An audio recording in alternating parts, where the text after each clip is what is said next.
No niin, rakkaat katsojat, tällä viikolla puhutaankin Videospace-kanavalla vähän televisiosarjoista, mutta ennen kuin mennään lauantain live-lähetyksessä sitten näihin suosikkisarjoihin lapsuudesta 80- ja 90-luvulta ja miksei vähän aikaisemminkin, niin sitä ennen otetaan pieni varaslähtö tähän rautaiseen 86 vuoden televisiosarjaan nimeltä Sledgehammer kautta Moukarimies.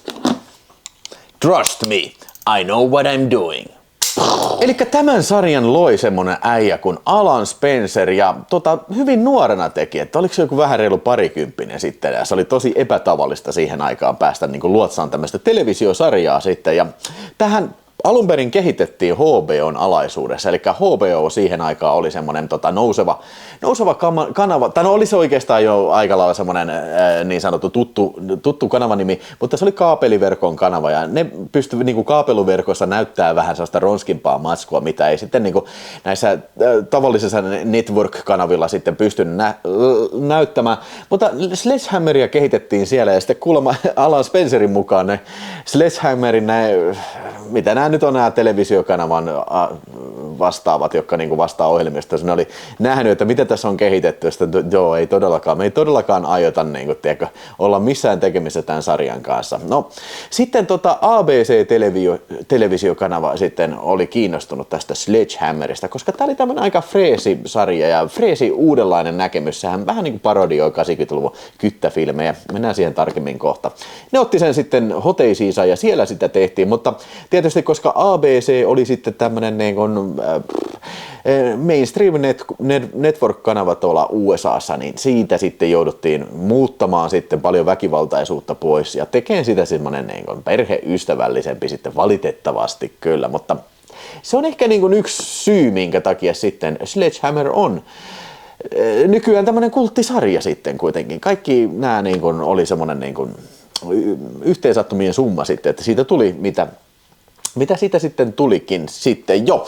Elikkä tosiaan tää tuottaja, tai siis luoja, tää Alan Spencer, niin oli nuori jätkä ja se halusi tehdä sitcomin niille, jotka vihaavat sitcomeja. Ja se oli niin kuin kattellut sitcomia ja sanoi, että hän itse on tämmöinen, joka ei niistä välitä ja nyt tehdään jotain vähän uudenlaista. Ja tämähän on kyllä vähän tämmöinen niin kuin tämä Sledgehammer, niin tämmöinen yhdistelmä vähän niin kuin Miami Vice ja Dirty Harryä ja sitten Police Squadia sitten kyllä, näin voisin kyllä sanoa ihan vilpittömästi. Ja tämän tarinan keskiössä on siis Sledgehammer-niminen kovaotteinen poliisi, jota esittää David Rushe.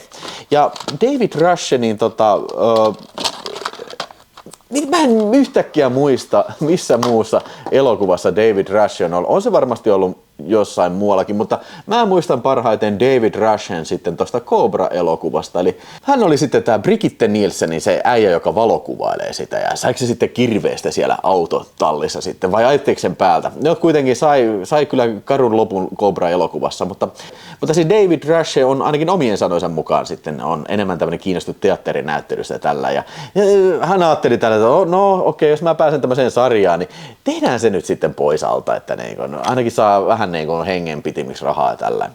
Mutta itse Sledgehammer on asehullu poliisi, joka rakastaa väkivaltaa ja fasismia, ja hän on myös tämmöinen hyvin sovinistinen mies, mutta kuitenkin semmoinen kaiken tämän jälkeen niin kuitenkin se on hyvä sydämen mies ja oikeudenmukainen mies ja vähän hölmö ja tyhmä ja kömpelö ja aina aiheuttaa kaaoksia, mihin se ikinä sitten meneekään. Ja poliisipäällikkö luonnollisesti on musta mies, joka huutaa sitten kurkku suorana sitten joka jaksossa about Sledgehammerille sitten niin sitä näyttelee Harrison Page ja hahmon nimi on Captain Trunk ja hyvin tämmöinen stereotyyppinen poliisipäällikkö, mikä varmasti on otettu niin kuin mallia näistä 80-luvun kyttäfilmien kliseistä kyllä niin kuin hyvinkin. Ja tämä Harrison Page, niin ehkä parhaiten, vaikka se oli Russ Meyer-filmeissä, mutta ehkä parhaiten, ainakin mä muistan sen sitten ton Van Dammen Aisa-parina tuossa elokuvassa Lionheart sitten, se on se vähän niin kuin sponsorismies, joka niin kuin järjestelee tappeluita tuolle Lionheartille, niin se on sitten tämä komissaario sitten tai päällikkö Sitten Anne-Marie Martin-niminen näyttelijä näyttelee sitten naiskyttää nimeltä Dori Doro. Ja se ensimmäisen jaksossa siitä tulee tää Sledgehammerin pari ja se on tämmönen hyvin kuuma, seksikäs typy sitten, edustava kaunis ja semmonen niin kuin, jolla on auktoriteettia ja tämän hahmon niin kuin, ehkä niin kuin se pääasiallinen funktio on olla tässä vähän niin kuin se järjen ääni sitten. Hän edustaa meitä katsojia ja aina niin kuin pudistelee päätä, mitä Sledge tekee ja mitä siellä asemalla yleensä tapahtuu. Hän osaa myös karateeta ja on kuuma ja kovanaama chikki kyllä. Ja fun fact on se muuten tästä näyttelijästä sitten, eli Anne-Marie Martinista, eli sehän oli koekuvauksissa tuohon prinsessa Leijan rooliin aikanaan Star Warsissa. Hänet on nähty muun muassa sitten Prom Night ensimmäisessä elokuvassa ja sitten tuossa Boogens-nimisessä monsterifilmissä vuodelta 1981. Ja myöskin fun fact on se, että siihen aikaan kun Sledgehammeria tehtiin, niin hän meni naimisiin Michael Crichtonin kanssa. Eli tämä jätkä, joka on kirjoittanut Jurassic Park-kirja ja lukuisia muita kirjoja ja ohjannut filmejä. Että niin kuin, kyllä, joo. Mutta oikeastaan niin kuin näiden Sledgehammerin ulkopuolella ja nämä pienet roolit, niin ei se oikein, tämäkään kyllä ole niin kuin mitenkään älyttömän tunnettu näyttelijä. Ei ainakaan mulle kyllä Kyllä, eli Sledgehammeria tehtiin 2 seasonia, yhteensä 41 jaksoa ja tämä USAssa alkoi sitten helmikuun 12. päivä. Syyskuun 23. päivä vuonna 1986 ja loppui sitten helmikuun 12. päivä vuonna 1988. TV3 tai kolmoskanava Suomessa esitti tätä sarjaa ja todellakin muistan, että on kiluna tätä kattelua ja tykkäsin paljon, mutta muistikuvat oli hyvin hämärät tästä, että joitain ihan pieniä juttuja muistin sieltä täältä ja sen verran mä katoin, kiitos muuten katsojalle Timo sitten, joka antoi vinkin, että niin kun näitä näköislehtiä niitä voi hakea ja se näyttää vähän siitä uutisesta. No okei, no voisin mä varmaan sen maksaa se tilaajamaksunkin, mutta en mä nyt tiedä. Tämä riitti ihan hyvin tämä tieto, niin sain selville sieltä sitten, että 30.5.1988 on Sledgehammeria alettu Suomessa esittämään. Ja päätellen niistä ohjelmatiedoista, jonkun verran mitä mä näin siinä, niin tätä ei ole kyllä oikeassa järjestyksessä esitetty Suomessa. Että mä en tiedä, se on varmaan ollut aika yleistä, että TV-sarjoja esitettiin vähän sinne päin niin kuin Suomessa, mutta niin kuin, en tiedä miksi, mutta niin kuin, se mikä oli siinä niin kuin päivämääristä päätellen, että viikon välein ja taisi olla maanantai-iltaisin tämä esitysaika sitten 8:45 tai sitten se siirtyi 8:10, mutta niin kuin, kyllä niin kuin, se on Suomessa pyörinyt. En tiedä onko edes kaikki jaksot esitetty sitten, mutta niin kuin, joo. Tässä nyt käydään tässä videossa, mä käyn nopeasti jokaisen jakson läpi. Ja kiitos Henkmeisterille, tai taisi olla sen Henkmeisterin lahjoitus, tää saksalainen DVD-boksi, missä on siis täällä on 4 levyä. Ja koko seasoni, tai kummakin seasonit, ja sitten tässä oli vielä bonuksena tämmönen Double Cup TV-elokuva sitten, joka on oikeastaan kooste, muistaakseni niistä 3 ensimmäisestä jaksosta, että sen nyt skippasin sitten, kun huomasin, että mistä tässä on kyllä kyse sitten tässä sarjassa, mutta tosiaan Henkmeisterille iso kiitos sitten, että nyt on kaikki Henkmeisterin lahjoitukset katsottu, ja meni tässä varmaan vuosi sitten, ainakin vähän reilusti sitten joo. Ja tätäkin kanssa, kuten Miami Vice, ja katselin aamuisin sitten aina tuossa juoksumatolta sitten siellä hölkötelle, ja hyvin pystyi katsomaan 2 jaksoa, ja se oli niinku ihan hyvä lenkki. Jaksot on tosi lyhyitä. 23 minuuttia-24 minuuttia, että niin kun, ei sinne kyllä niin kauhean äkkiä sitten kyllä kerkiä kyllästymään, se on ihan taattua joo. Ensimmäinen jakso, pilottijakso on semmoinen nimi kuin Under the Gun, ja tässä pormestarin tytär on kidnappattu ja pormestari esittää itse John Vernon, eli hyvin samanlainen asetelma kuin Dirty Harryssä, ja tässähän nyt tulee ilmi tää justiin tää heti alusta tää David Rushen, tää Clint Eastwood-imitaatio, se on näitä I gave them a chance. niin kuin irvistää tällä. Ja sitten tosiaan tämä Magnum 44, mikä sillä on aina käytössä. Mutta tässä niin kuin John Vernon uusi roolinsa pormestarina ja hänen tyttärensä on kidnappattu sitten ja Sledgehammer lähtee selvittämään tätä. Ja avuksi hän saa sitten tämän nuoren naiskytän kuuman Dory Doron, jota tämä Anne-Marie Martin sitten esittää sitten ja hyvin vastahakoisesti hyväksyy tämän, mutta sitten myöhemmissä jaksossa hyvin nopeasti he tulee hyvin juttuun kyllä tässä. Tässä jaksossa muistaakseni on kirjoittanut ylös, niin tässä oli ehkä se yksi kohtaus, mistä tämä parhaiten muistetaan, tai yksi niistä, niin on se, kun Sledgehammer on menossa sinne pormestarin tykö ja sitten siellä joku kidnappaustilanne on siinä jossain talossa ja se ottaa Singon sieltä auton takaluukusta ja ampuu taloa Singolle. Se romahtaa tällainen. Tämä on just kaikki se, mikä pistää tonen tälle sarjalle. Ja myöskin se ei ole yhtään mitenkään tuulesta temmattu se väite, että taas Police Squad. Tässä on vähän semmoista samantyylistä sanailua ja vähän sellaista näsäviisastelusanailua ja myöskin tämmöistä komediaa, mikä sun pitää katsoa, visuaalista komediaa, mikä se avautuu vaan, jos sä katsot sitä. Ei sillä lailla, että sä teet jotain muuta siinä välissä. Ihan sama juttu, mikä oli Police Squadissa sitten jo. Sitten seuraavassa jaksossa Hammer Gets Nailed, niin tässä oli sellainen joku tämmöinen TV-uutistoimittaja, halusi tulla päiväksi mukaan sitten Sledgehammer ja Dorin mukaan, mitä ne tekee päivällä. Niin, joo, ja todistaakseen jotain, että poliisit on liian väkivaltaisia tällä, mutta te voitte kuvitella, mitä siinä sitten tapahtuu kyllä. Hassuja tilanteita näin. Mä oon erikseen kirjoittanut, jos jakso oli poikkeuksellisen hyvä tai huono, niin näihin hyvin pienin arvosteluihin. No, ei nämä nyt olisi arvosteluja, mutta tarkoitus on tässä kertoa teille, mitä tässä sarjassa tapahtuu.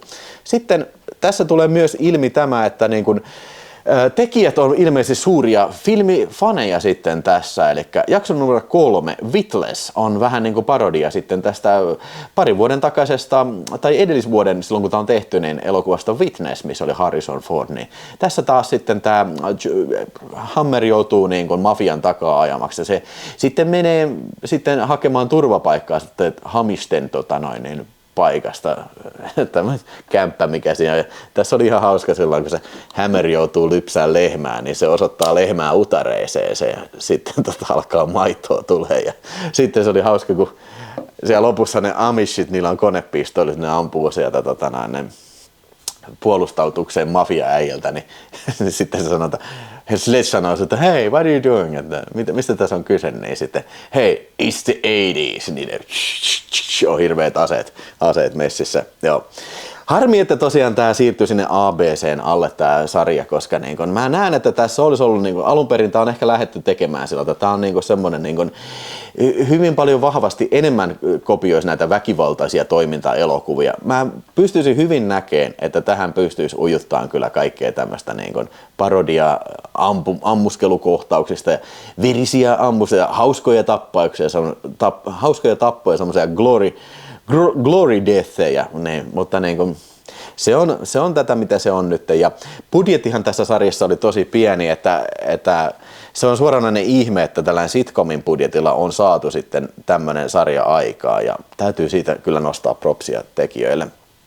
Sitten on They Shoot Hammers, Don't They-niminen 4. jakso, ja tämähän on se They Shoot Horses, Don't They. Mä en ole ikinä nähnyt sitä elokuvaa, niin tämäkin parodioi sitä. Ja tässä oli semmoinen vankila, joku äijäpaketin vankilasta sitten, ja se pöllii bussiin ja sitten ajaa sillä bussilla ympäri kaupunkia, yrittää aiheuttaa tuhoa paljon sitten näin. Ja se haluaa Hammerin kaksin taisteluun sitten, että sitten se lopettaa sen ihmisten tappamisen tai tuhon aiheuttamisen sillä bussilla. Ja tässä oli hyvä repliikki, oliko se Sledge, kun se sanoo itsestään vai sitä äijästä, että hän halusi olla astronautti. Hän halusi olla ensimmäinen mies kuussa, joka tappaa.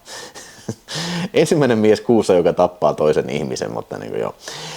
Tosiaan tässä oli kohtaus, minkä mä muistan sieltä lapsuudesta nähneeni, että joskus kesäkuussa sitten siinä on tämän pikku Vesselin nähnyt. Sledge ammutaan päähän ja se kaatuu ja sitten se menee se rosvo kattoo sitä lähempään ja sitten se niinku irvistää ja sillä on luoti hampaiden välissä. Joo, toi oli kova juttu koulun pihalla. Joo, vitsi on niin kova jätkä se ottaa. Kato, luodenkin, kato hampaillaan kiinni. Sitten 5. jakso jälleen kerran jatkuu elokuvaparodia nimillä Dory Day Afternoon. Eli tässä Sledge ja Dory menee pankkiin ja heti Sledge menee ampua pankkiautomaatin paskan, kun sillä ei rahaa, mutta kuitenkin päätyy kassalle ja yllättäen siellä onkin pankkiryöstö käynnissä sitten ja se on vähän sen kaksoisolio sitten tämä pankkiryöstäjä ja lopussa ne tilaa sinne bussiin ja ne vielä lentokentälle ja siellä tulee tappelu semmoinen joo. Ihan hyvä jakso tämäkin kyllä. Sitten To Sledge with Love, niin tässä oli semmoinen jakso, että joo, tämähän oli semmoinen high school, missä on sikana kaikkea nuorisojengiläisiä tällä ja Sledgehammer pistetään sinne opettaa ja siinäpä se muun muassa ampuu yhden sikaarin yhden äijän suusta siinä alussa heti, kun se on, täällä ei saa polttaa, niin ampuu sen jo. 7. jakso All Shook Up, niin tässä niin Sledge menee undercoverina sitten semmoiseen joku Elvis-koulu, että siellä opetetaan Elviksiä laulaa, koska joku tappaa näitä Elvis-impersonaattoreita, niin siellä sitten selvittää kyllä. Ihan hyvä tanssikohtaus oli tässä sitten jo. 8. jakso Over My Dead Bodyguard. Hammer saa tehtäväkseen suojella poliisipäällikköä, eli tätä Harry, mikä se nimeni olikaan, niin tai näyttelijän nimi oli Harry, mutta niin se, mikä vihaa yli kaiken, niin se Sledge pestataan suojelee sitä ja sitten koska sen pitää todistaa ja se menee joka paikkaan ja pilaa sitten niin kuin hänen poliisipäällikön yritykset palata vaimonsa kanssa yhteen luonnollisesti. Sitten 9. jakso Magnum Force, niin tässä on moottoripyöräpoliiseja, ne on tämmöisiä vigilante-poliiseja. Ihan samalla lailla kuten Magnum Forcessa, niin ne yrittää saada kovimman kytän, eli Sledgehammerin sitten liittymään heidän jengeinsä, mutta ei se ihan niin helposti mene. Ja se on hyvä, että niin kuin Sledge keksii, että niin kuin, hei, mä tiedän, että mä pääsen niin soluttautumaan sinne, mutta nyt meidän pitää saada leikkitappelu aikaan sen poliisipäällikön kanssa. Ja se ei yhtään niin kuin osaa näytellä, että niin kuin, on ihan paska näyttelijä, mutta Sledge vetää sitä suoraan turpaan sitten. Ja sitten se kutsutaan sinne, mutta kyllä lopussa se pidättää kaikki niistä. Se 10. jakso, If I Had a Little Hammer, niin tässä oli Brian James vauvan kaappaajana. Eli semmoinen äijä, joka kaappaa vauvoja ja myy sitä. Joo, Brian James on muun muassa Blade Runista ja kaikista Walter Hillin filmistä tuttu. Niin se oli mielenkiintoista nähdä tässä. Ja oikeastaan itse asiassa toi Brian James tulee toisessakin jaksossa, mutta eri hahmona tässä. Mutta tässä oli hyvin vähän niin kuin semmoisia tunnettuja näyttelijöitä sivurooleissa sitten, mikä on vähän sääli kyllä. Ja tossahan oli yllättävää kyllä, tässä on tämmöinen haastattelu tässä DVD:llä, niin siinä oli haastateltu noita tekijöitä, mukaan lukien David Rush ja nämä näyttelijät ja tämä sarjan luoja, niin ne sanoi, että siis tämä oli tosi huonosti reitattu show, eli tämä oli niinku toiseksi huonoin, niinku. Mutta silti jostain kumman syystä pääsi toiselle seasonille sitten vielä. Joo. Sitten 11 jakso To Live and Die on TV, niin tässä se on semmoinen game show, pelureita tapetaan ja sitten Sledgehammer esittää tosi tyhmää, että se pääsee siihen showhun, koska niin se show on just semmoinen, että siihen otetaan vaan tyhmiä mukaan ja totta kai se sitten niin tai siis kuulokkeen avulla sitten tietää vastauksen kaikkiin kysymyksiin ja lopulta sitä yritetään tappaa sitten jo. Ihan hauska tääkin kyllä.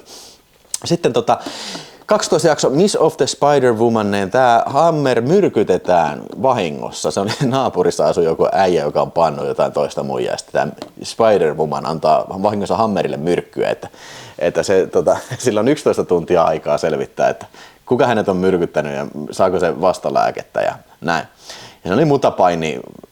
Jäljet johtuivat mutapainiklubille ja ne joutui menee mutapainiin, mikä oli hieno kohtaus sekin kyllä.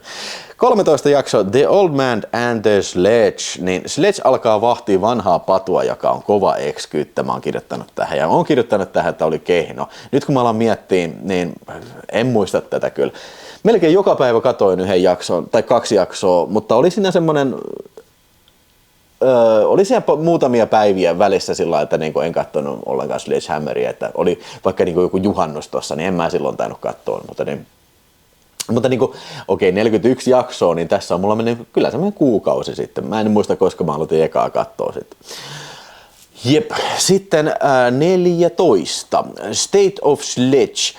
Niin Clint Howard oli tässä pienessä roolissa. Se on yksi poikkeus näistä. Ja että tunnettuja näyttelyitä, mutta eihän Clint Howard, varsinkaan tähän aikaan kauhean tunnettu näyttelijä. Mutta tämä oli tosi hyvä jakso. Tämä oli vähän niin kuin hyökkäys poliisilaitoksella, että Sledgehammer pidättää tämmöisen punkkariäijän ja sitten se onkin jengin johtaja. Sitten ne jengi piirittää sen poliisilaitoksen ja alkaa hyökkimään sinne. Tämä on just tätä hyvää, mun mielestä niin kuin oivaltavia ideoita tähän, niin kuin, siis mikä toimii hyvin niin kuin tämmöisen sarjan kontekstissa, lyhyissä jaksoissa, missä ei välttämättä ole kauheasti aikaa kertoa niin kuin kauhean monimutkaisia tarinoita. Muistaakseni mikään näistä jaksoista ei ollut semmoinen, mikä jatkuu toiseen. Niin kuin. Ei edes se cliffhangeri, mihin kohta päästään sitten. Season finale siis, joo. Niin tässä oli hauska kohtaus, kun Sledgehammer se löytää something flare gunin, mikä tämä on semmoinen hätämerkki, semmoinen valopyssy, niin joo, mä kutsun tänne apujoukkoon ja sitten se ampuu sen flare gunin, se helikopteri lentää, niin se osuu suoraan siihen poliisihelikopteriin ja se räjähtää sitten. Siinä meni sekin oljenkorsi sitten. Sitten joku vähän kummallinen nimi, Haven't Gone Will Travel oli tämän niminen jakso. Ja tässä Hammer joutuu psykiatrille ja sitten psykiatri pöllii sen magnumin sitten, koska niin kun rikolliset haluaa viedä Hammeriltä itse luottamuksen ja sitten siitä tuleekin tämmöinen ihmisraunio, koska sillä ei ole enää asettaa. Periaatteessa miehuus on kuohittu nyt Hammerilta sitten, voi. Mutta kyllä se sitten hyvin parhain päin sitten kaatuu kyllä niin kuin lopulta. Sitten Color of Hammer oli jakso nimeltä numero 16 ja sitten siinä on tämmöinen ankara tuomari, joka on Hammerin suuri idoli sitten. Tässä Hammer fanittaa sitä, mutta rikollisjoukko alkaa kiristää sitä tuomaria ja siellä on semmoinen biljardihalli, missä se on saatu sitten tähän velkkakierteeseen ja sitten toi menee, kuten Color of Money, voidaan nimestä päätellä, että tämä parodioi sitä, niin sitten Sledgehammer menee pelaan bilistä sinne, joo.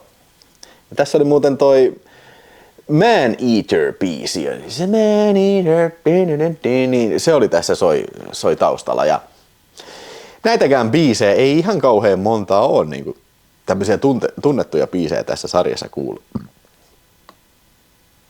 Sitten Brother, Can You Spare a Crime oli 17 jakso ja Hammer saa velille, että hänellä on veli ja veli on rikollinen. Mutta tässä olikin sellainen vähän niin kuin se mokaa sitten tämä äijä ja paljastuikin, että eihän se nyt ihan oikeasti olekaan siinä, mutta vähän aikaa annetaan katsoja ja muut niin kuin hahmot tässä olettaa, että näin on, mutta ja se veljeilee, se menee asuu sen kanssa näin. Ihan ok tämäkin. OK miinus näkyy lukovansa mulla tossa. 18 jakso Desperately Seeking Dory. Jahdatessa ranskalaista rahanväärentää Dory saa aivotärähdyksen ja muuttuu yhtä väkivaltaiseksi kuin Hammer. Tää oli hyvä, tää oli tosi hyvä jakso. Mun mielestä se on ihan supersöpö tää Anne-Marie Martin, kun se esittää se. Are you talking to me? Se niinku kova naamaa, se niinku imitoi suoraan niinku Sledgehammeria ja sit se mukaan ei muista näistä mitään. Joo, tässä oli hyvä ja hassu kun se oli semmoinen kartta, niillä ei ollut paperia, niin sitten ne tatuoi sen reittiohjeet sen yhden äijän selkään. Se äijä, ai säätänä lopettakaa näin. Ja tässä tuntuu olevan vähän tavallista enemmän actionia, mikä ei yhtään huono asia kyllä sitten jo. Sitten 18 jakso Sledge Poo, niin Hammer luksusalue. Murtovarkaan perässä, Cat Burglar. Joo, tässä oli Murdoch-näyttelijä, eli se, joka näyttelee Murdochia MacGyverissa ja oliko se peräti parissa jaksossa Miami Vicea, näyttelee sitä semmoista, joku parturi, semmoinen homoäijä sitten, joka sitten niinku diilaa näitä rikoksia sitten jo.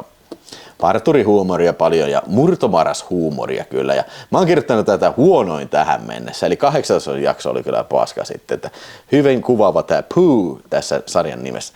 Sitten jakso, onkohan mulla nyt puuttuu 19 vai onko mulla kirjoitusvirhe tuossa, mutta joo, Comrade Hammer oli seuraavana sitten, että Hammer pelastaa sattumalta aamulenkillä jonkun venäläisloikkarin KGB:n käsistä ja sen jälkeen se joutuu viemään junalla tätä proffaasanteeseen joku konferenssi tällä ja KGBn äijät yrittää tappaa sitä ja mä rupesin katsoa, itse asiassa unohdin tarkastaa tää, mutta se KGB-muija näytti ihan samalta kuin mikä on Kobrassa se petturimuija, niin olikohan se. Ja sitten lopussa oli tämmönen transuvitsi, mikä ei taatusti menisi lopussa niin kuin nykyään läpi sitten. Seuraava jakso, Jacket Sledke, niin Hammer on oikeudessa murhasta ja puolustaa itseensä sitten. Hän oli syytön, mutta puolustaa itseensä. Tää on ihan farssia, niin se sekoilee ihan kympillä. Mä en tajua, miten se... No ei siinä oikeassa elämässä ei tietenkään kenenkään annettaisi tehdä tämmöistä, se sekoilee ihan vitusti. Sitten takaumissa näytetään, että mitä siellä on oikeasti tapahtunut näin. Joo, ihan hyvä jakso toi.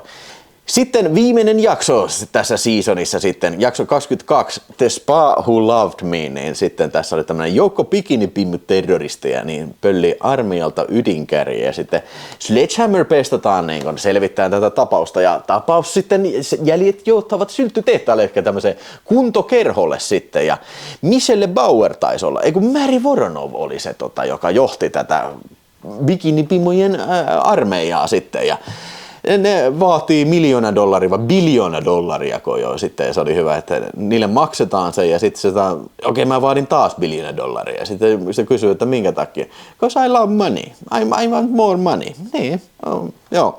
Mutta tämän mä muistan selvästi lapsuudesta tämän Cliffhanger-jakson, mä en silloin tiennyt, että tämä on viimeinen jakso, mä en tiedä miten tämä on Suomessa esitetty, mihin järjestykseen, mutta niin tämä loppuu siihen, kun Sledgehammer sanoo catchphrasinsa, että trust me, I know what I'm doing, niin sitten se alkaa purkaa sitä ydinpommia. Sitten leikataan se ydintesti kuvastoon ja sitten koko kaupunki räjähtää ja kaupungin raunioissa kaikuu Hammer, kun se poliisipäällikkö huutaa ja sitten siinä lukee, että to be continued. Okei, vitsi. Okei, siis tää oli season 1 loppu ja sitten kaikki oli vähän ymmällään sitten, kun siellä TV-yhtiössä näin, että niin tää sanoi tää sarjan luoja, että niinku, joo, että tehdään season 2, että mä tiedän miten se jatkuu. Ja sitten oli kysynyt siltä, että no miten se sitten jatkuu, niin sitten se oli äijä vaan sanonut, että vittu, no antakaa rahat, niin mä teen sitä, niin tiedätte sen sitten. Ja no, miten siitä voi mitenkään jatkua, niin seuraava jakso sitten, jakso numero 23 sitten, niin jatkuu siitä, että niin ydinpommi on räjähtynyt ja siinä on selitys, että että koska ydinpommi räjähti, niin ei ole enää mitenkään miten voidaan jatkaa, joten tämä sarja alkaa sitten 5 vuotta aikaisemmin, mikä on vähän epäloogista, koska niin kun, nehän tapas Dory Doran kanssa sitten siinä vähän aikaisemmin vasta. En mä oikein usko, että onko ne 5 vuotta työskennellyt yhdessä sitten kyllä. Joo, tässä tosiaan oli välissä tämä Double Cup, siis tämmönen niin kuin Sikermär-jakso, missä oli yhdistetty 3 jaksoa yhdessä. Eli eka jakso Under the Gun ja sitten Dog Day Afternoon tai se Dory Day Afternoon ja sitten se hyökkäys poliisiasemalle jakso. Niin ihan hyvä niin kooste oli siinä. Lisäksi muuten tässä DVDllä oli tämmönen The Early Years niin kuin tämmönen niin making of kooste, mistä mä aikaisemmin sanoinkin, että mä olin yllättynyt, että tässä on tämmöinen dokumentti, että niin nämä tekijät on niin sen DVD-tekoaikaan niin haastateltavina tässä ja selittää kaikki, että kuinka siisti oli tehdä. Sitten ensimmäinen jakso tässä tosiaan season 2, niin Clockfork Hammer tosiaan se jatkuu siitä, eli 5 vuotta aikaisemmin ollaan ja tässä on niin tämmöinen veteraanikyttäjä, se on mafian aivopesemä ja se kuulee kummallisia ääniä tällä ja käy ilmi, että TV-yhtiö on siellä millä on semmoisia aivoaaltolähetyksiä, mitkä muuttaa niin ihmisten aivokemiaa tällä ja tässä oli myös Max Headroom-parodia, koska niin kun Hammeria yritetään hypnotisoida samalla koneella ja sitten siellä tulee se semmoinen, no jos et ole nähnyt ikinä Max Headroomia tai tiedä mikä se on, niin vaikea tätä selittää, mutta niin kun, siitä niin kun on otettu samanlaisia niin kun efektejä tässä sillä niin kun tietokonemaista puhetta ja tällä. Ihan kekseliäs jakso ja tässä niin kun muuten huomaa sen, että tämä season 2 ottaa hyvin paljon enemmän niin kun ehkä eroa niin kun tästä Dirty Harry action niin kuin jutusta ja alkaa myös lisää paljon tämmöisiä science fiction tyylisiä elementtejä, mikä on mun mielestä niin kuin vaan ihan hyvä asia kyllä tässä. Big Nation Campus oli jakso numero 24 ja yliopistolla murhataan naisopiskelija ja sitten Hammer menee luonnollisesti tutkimaan. Ja Ray Walston, joka on ollut paljon leffoissa, mulle tulee nyt ekana mieleen jostain syystä tietysti Galaxy of Terror, missä se on se Grand Wizard, mutta niin kun, tässä se näyttelee tosiaan tätä natsiäijää, joka pyörittää kampusta sitten ja murhailee oppilaita. Käy ilmi sitten, että se on selviytynyt toisesta maailmansodasta ja ottanut uuden henkilöllisyyden ja työskentelee opettajana ja tappaa sitten naisopiskelijoita, jotka pääsee liian lähelle hänen jälkiään sitten. Joo, no nyt vähän spoilasin sen, mutta näitä on paljon vielä edessä sitten, niin varmaan unohtuu ennen kuin pääsee edes loppuun sitten. 25 jakso Play It Again Sledge, niin tässä Hammer erotetaan poliisista. Mä en muista mikä se syy oli, että jotain se teki. Mä en voi kuvitella mitä se nyt oli, että kun se koko ajan niin kuin tekee kaikkea paskaa siinä. Ja Hammer näkee niin kuin Bogien haamo, eli toi Humphrey Bogart. Ja tää on vähän tämmönen film noir-tyylinen jakso. Selvästi niin kuin tehdään parodiaa film noir-elokuvista tällä ja pelataan niiden ehdolla tällä. Ja mä en tajua mitä ne tekee, mutta niin kuin, en mä tiedä. Tää ei kyllä oikein mun mielestä toiminut sitten. Niin mä ymmärrän mitä siinä haetaan, mutta ei tää vaan ole kauhean hauska niin mun mielestä. Mä oon kirjoittanut tähän oikeastaan huono jakso kyllä, mutta varmaan ehkä jos siellä on Bogie-faneja, niin varmaan heidän mielestään tää voi olla tosikin hyvä sitten. Mä en ole kyllä mikään kauhean film noir-fani. Kyllä ei koskaan ollut. Jakso 26, Wild About Hammer. Niin tässä nuori naiskyttä ihastuu Hammeriin ja se onkin ihan psykomuija sitten. Se alkaa niin kuin, lavastaa sen seksuaaliseksi häiritsijäksi sitten ja kaikki sitten vihaa Hammeria sen jälkeen tällä. Joo, mutta Hammerilla on sitten tietty määrä aikaa puhdistaa niin kuin maineensa siinä ja näin. No kummallinen tämmöinen loppukohtaus tässä, että siinä sanottiin, että seuraava kohtaus meni niin kuin sekaisin filmit tällä, että nyt me joudutaan tietokoneella värittämään se ja sitten se on leikitty niinku tämmöisen videoefekteen. Se on niinku ainoa kerta, kun se tekee tämmöisen, tää sarja niinku tämmöisen niinku, no ehkä ihan ainoa, mutta niinku tämmöinen 4. seinän rikkomiseen ja se on tosi out of place, se kummallinen kyllä, mutta joo, all right. 27 jakso Death of a Salesman, niin tässä Sledgehammer luulee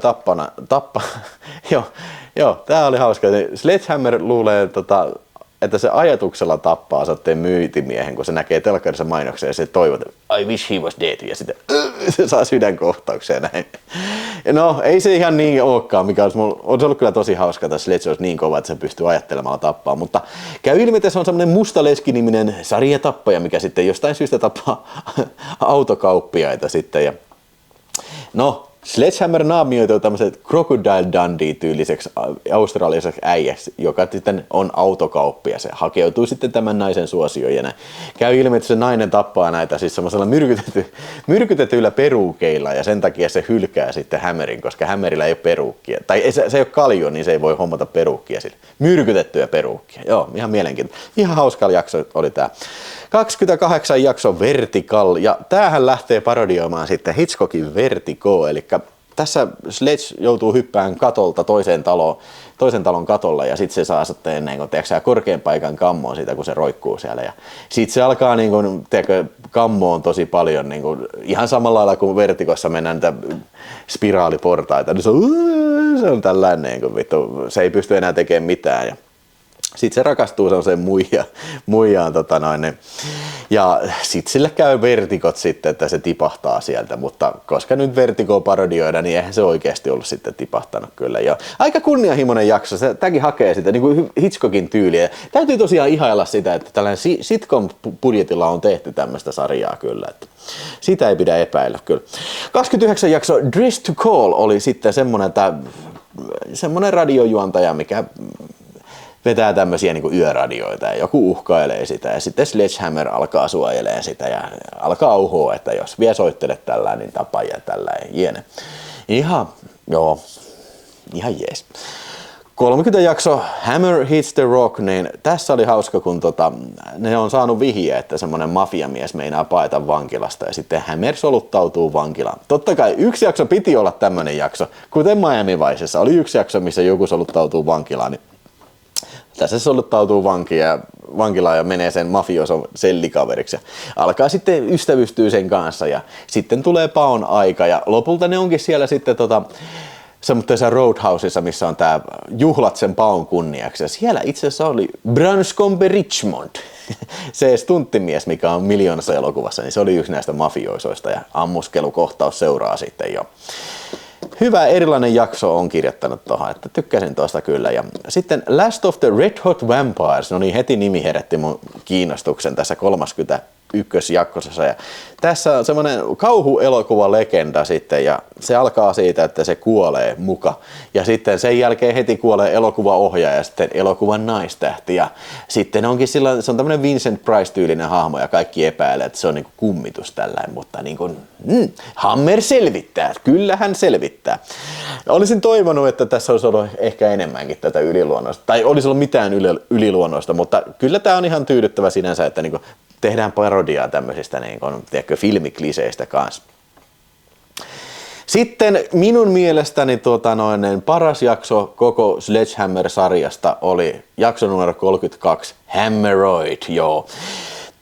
Semmonen Hooded Hood-niminen superpahis on menee ympäri kaupunkia. Se on semmonen robotti, semmonen kolossusrobotti. I must kill. Se hyökkää sinne, oliko se pankki vai poliisilaitos tällä ja sitten sitä lähtee käsi irti ja kaikki ne huomaa, että ai saatana, tää on robotti ja tällä. No, jäljet johtavat teille robottitehtaalle siellä sitten ja siellä on tiedemies, joka kehittelee robotteita. Sitten tää robotti, joka nimi on muuten Bork, B-O-R-C, niin siinä sanottiin se nimi, mutta niin kun en muista mitä se tarkoitti. Saapuu se tehtaalle ja hakkaa Hammerin sitten ihan tuusan nuusaksi ja sitten tää tiedemies tekee Hammerista sitten robotin ja tää on niinku Robocop-parodia ja siis aivan sika hyvä. Tää on niin hyvä kuin tämän sarjan puitteissa voi olla kyllä. Tässä on just paljon tätä Robocop-tyylistä huumoria sitten kyllä jo, että se Hammer, niin se menee sen Magnumin kanssa siellä poliisit, I must go there, I know what to do, trust me, I know what I am doing.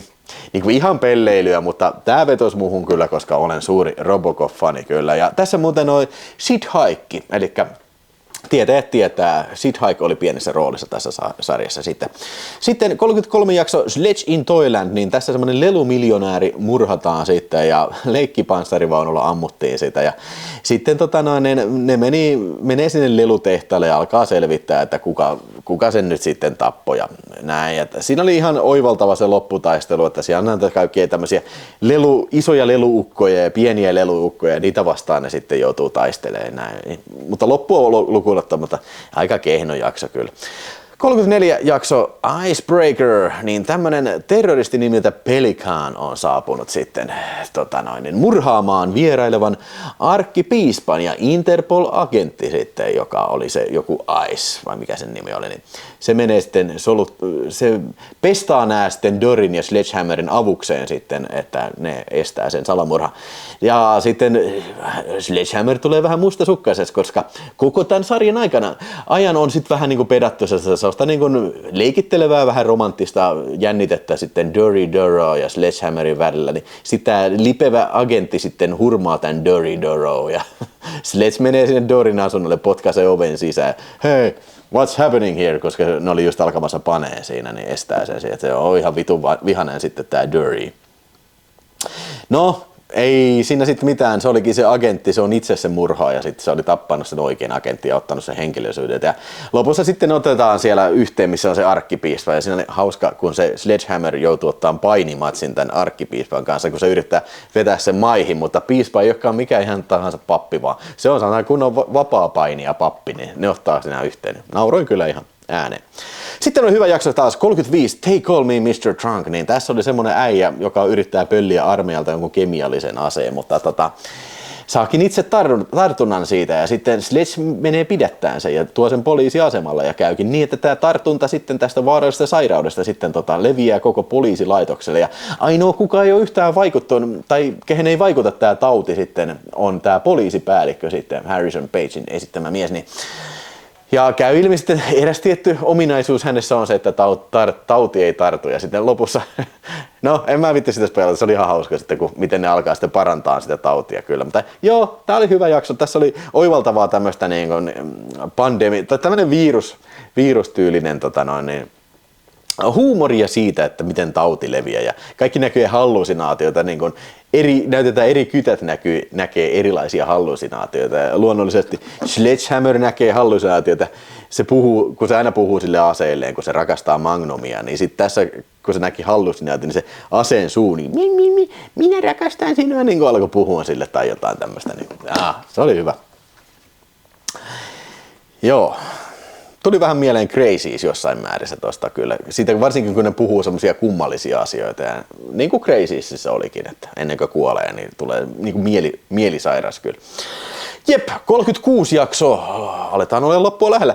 Model Dearest, niin tässä Hammer selvittää mallin katoamista ja Brian James oli tässä taas sitten. Se oli aikaisemminkin se yksi äijä. Ja tässä tää Dory Duro sitten kuumana muijana perstautuu tänne mallistudiolle ja näin. Tää oli ihan hyvä jakso. 37. Sledge, Rattle and Roll. Heavy-rockari ammutaan limusiiniin. Hammer ja Dory lähtee selvittämään levyyhtiön tätä murhatapausta. Tässä oli se, kun levyyhtiö niin kun se on, pitää huolta työntekijöittensä niin kunnosta ja siellä ei toimi hissit, niin joutuu kävelemään ihan sikamonta kerrosta niin ylös. Itse asiassa mä muistin, että tämä oli siinä lelujaksossa, mutta se olikin tässä vasta jo.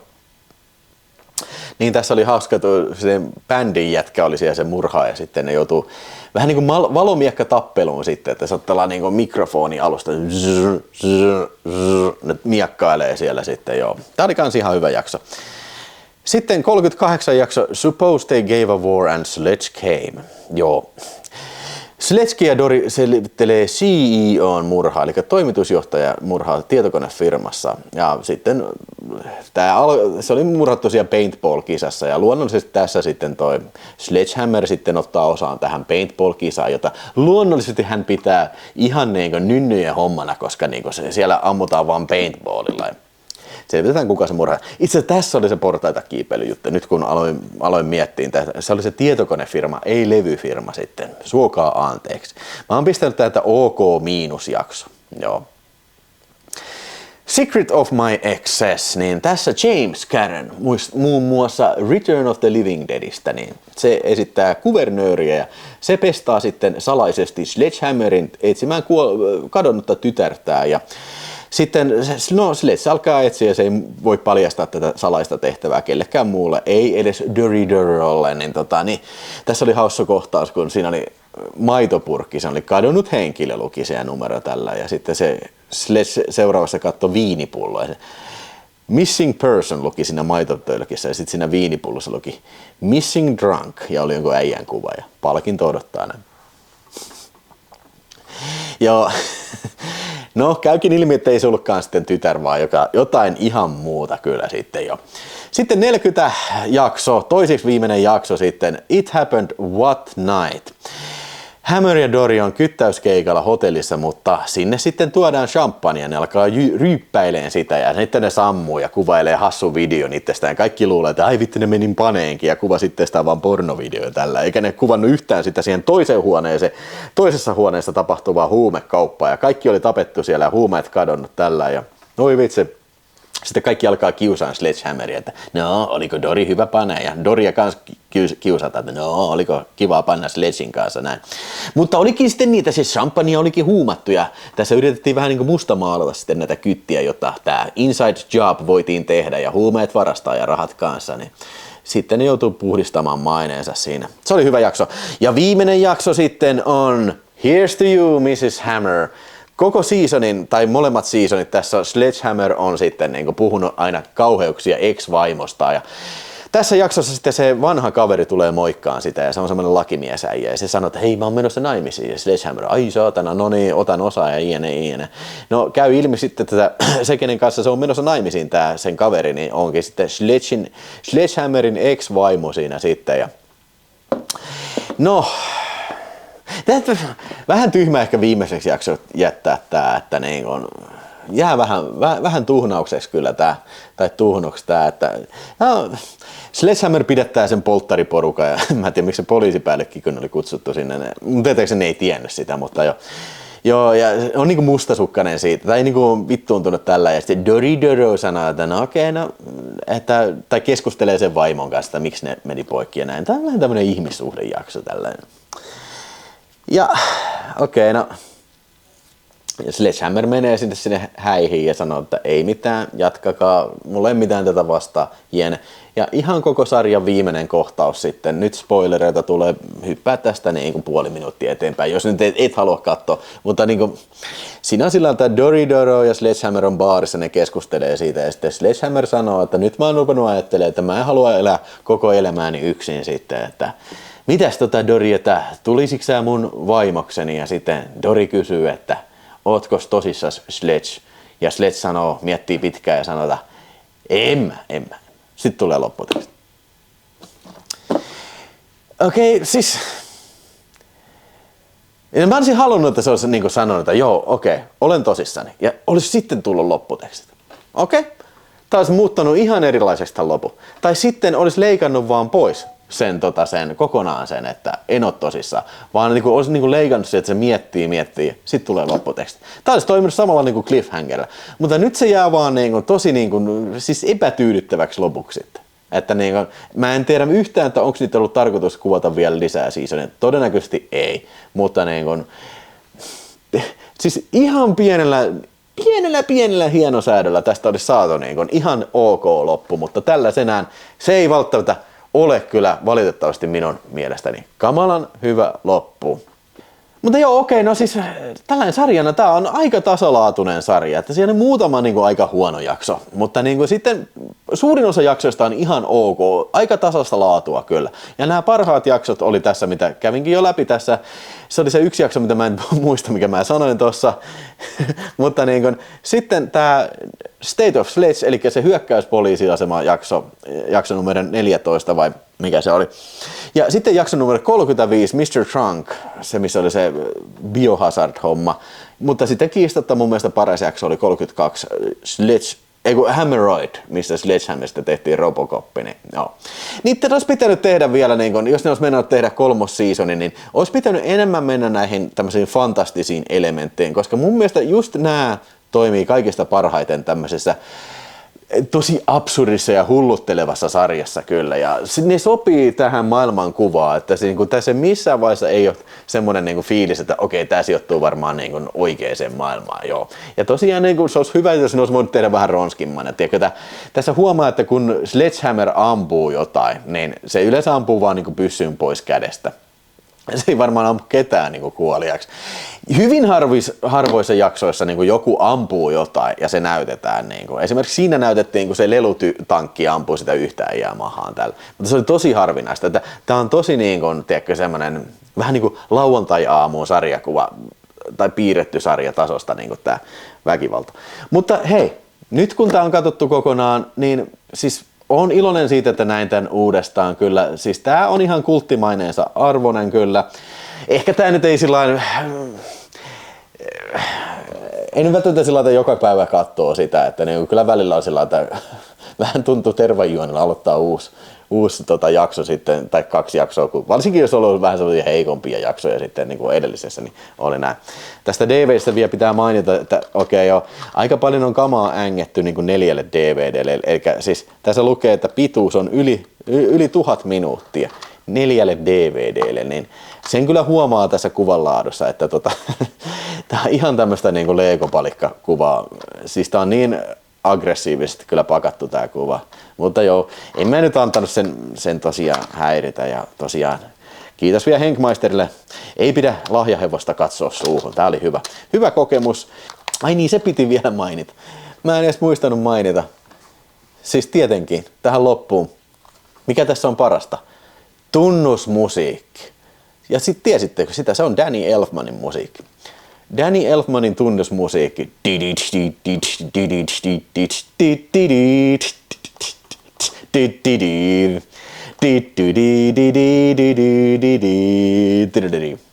Siis ton mä oikeastaan muistin siitä ihan lapsuudestakin kyllä, joo. Se oli hieno. Siis, ja hei, nyt lauantaina sitten, niin tule puhua lisää tästä, niin kuin lisää TV-sarjoista ja puhutaan vielä Sledgehammerista. Ja pistä kommenttikenttään, jos olet nähnyt Sledgehammeria, mitä mieltä olet siitä. Joo, kiitos, että jaksoit tämän mammuttivideon katsoa sitten, joo. Ja nyt sitten, trust me, I know what I'm doing.